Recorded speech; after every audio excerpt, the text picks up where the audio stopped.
Imagine a silent city at night. The streets are empty.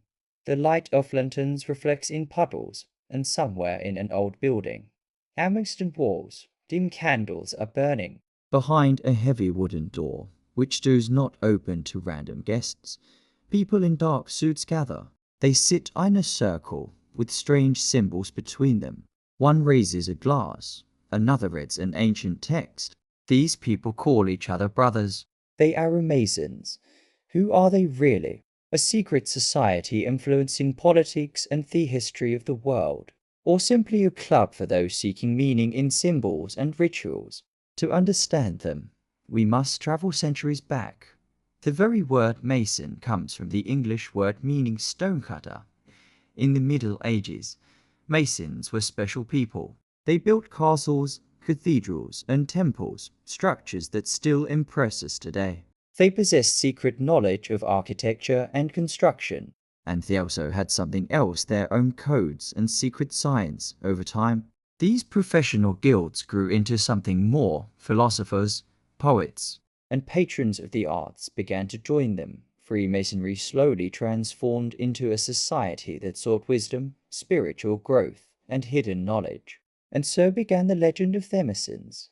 But the exact moment when builders' guilds turned into philosophical site remains a mystery. Some historians believe it happened in 16th century Scotland, when noblemen began to join lodges that consisted only of craftsmen. Others argue that the traditions go back to Knights Templar, the famous order of warrior monks who were dissolved in the 14th century, many of whom disappeared without a trace. According to this theory, the surviving Templars went underground, bringing their rituals and secrets with them, eventually becoming part of Freemasonry.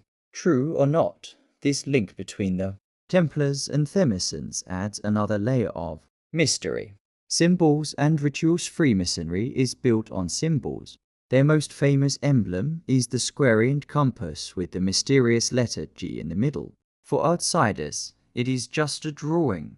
For a Mason, it is a key to understanding. The square represents morality, honesty, and fairness. The compass symbolizes self-control and boundaries.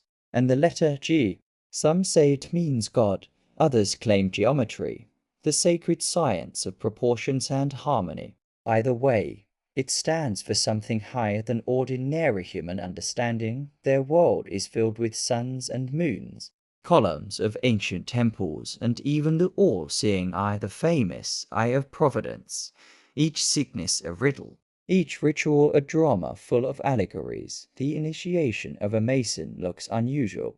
A candidate has his eyes blindfolded, makes oaths, and undergoes symbolic trials. It is said they dies as an ignorant man and is reborn into light and truth. From apprentice to journeyman, from journeyman to master, the Mason ascends steps of knowledge, each more mysterious than the last. One of the most intriguing aspects is the system of degrees. Most Masons recognize 3 basic degrees: apprentice, fellow craft, and master Mason. But in extended systems, such as the Scottish Rite, there are as many as 33 degrees. Each degree represents a new lesson, a deeper symbolic meaning, and a higher responsibility within their fraternity, and secrecy is key. Passwords, coded handshakes, private signs, all of this separated the brotherhood from the outside world. To them, it was a sacred tradition. To others, it was a reason for suspicion. And so, legends of hidden power began to spread. Freemasonry and history. The 18th century brought revolutions and radical change. And where there was revolution, whispers of Freemasonry were never far away. The French Revolution echoed with the same cry: liberty, equality, fraternity, a phrase deeply connected with Masonic ideals. In America, many of the founding fathers were Masons too. George Washington, Benjamin Franklin, and others gathered in lodges, discussing the future of a new nation.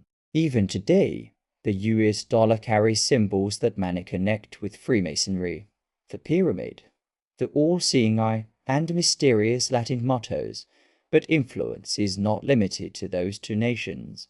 In Latin America, Revolutionary leaders such as SIM and BOVR were members of lodges. In Europe, writers and philosophers found in Freemasonry a place to share radical ideas. It was, in many ways, a secret laboratory of thought, a place where concepts that were forbidden in the outside world could be spoken aloud. Kings, presidents, poets, and scientists all sat together in Masonic lodges. Enemies outside, they called each other brothers inside. This paradox only fueled suspicions. Was Freemasonry a school of wisdom, or hidden hand guiding nations? Theories of conspiracy followed them everywhere. Some claimed that they orchestrated revolutions. Others saw their shadow behind assassinations, wars, and secret negotiations. Proof? Rarely. But mystery feeds myth.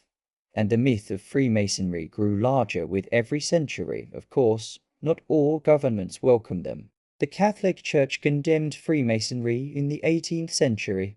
In some countries, lodges were banned, members persecuted, rituals destroyed. Yet Freemasonry always survived, changing shape and going deeper underground during the 20th century.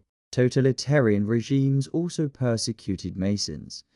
The Nazis considered them enemies of the state, linking them with Jews in a fabricated conspiracy of world domination. Thousands of Freemasons were imprisoned or killed during World War II, and yet, after the war, lodges reopened, and the fraternity endured. Modern Freemasonry today. The Masons are no longer hidden in candlelit chambers of castles. Their lodges exist in cities around the world. Many of them are open, registering as social or charitable organizations. They build schools, fund hospitals, support communities. At first glance, nothing seems dangerous about them, and yet, suspicion never disappears. People notice their symbols on government buildings, on money, in architecture. Some claim that world leaders still meet in secret lodges. Others believe that modern Masons have lost their old power and are now just a fraternity of tradition and rituals. Some argue that Freemasonry is split in two: the visible lodges that work openly, and the invisible elite lodges that remain secret, where the real power lies. In this narrative, the open meetings are a distraction, while the hidden circles quietly influence world events, true or false. This idea keeps the aura of mystery alive. The digital age has also brought new challenges. Conspiracy theories spread across the internet, mixing truth with fiction. Videos claim that famous celebrities, politicians, and even pop stars are Masons or elites of secret lodges. Every hand gesture, every symbol in a music video, becomes evidence for those who already believe, but perhaps the reality is simpler. Maybe modern Masonry is no longer the mighty secret power it once was. Maybe it is just a fraternity of men seeking meaning, a community built around tradition, charity, and ritual. Or maybe the true secrets are simply well hidden. Mystery without end. We speak of Freemasonry. We speak not only of facts, but of shadows. Every shadow hides a possibility. Every secret invites speculation. Perhaps this is their greatest strength, that we cannot ascertain.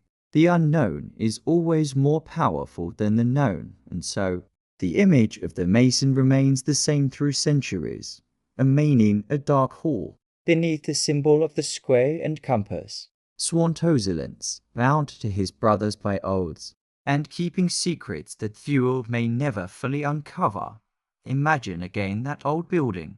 The flickering candles, the sound of a note spoken in the darkness. Perhaps it is nothing more than a ritual of brotherhood. Perhaps it is the echo of a power older than nations. We don't know, and perhaps we never will. Maybe they control nothing. Maybe they control everything. And maybe the truth lies somewhere in between. As you drift into sleep, let the thought linger. The greatest mystery is not always hidden in space, but here, among us, behind us, naturally open. In societies that call themselves brotherhoods. And perhaps, one day, those doors will open. Or perhaps they never will.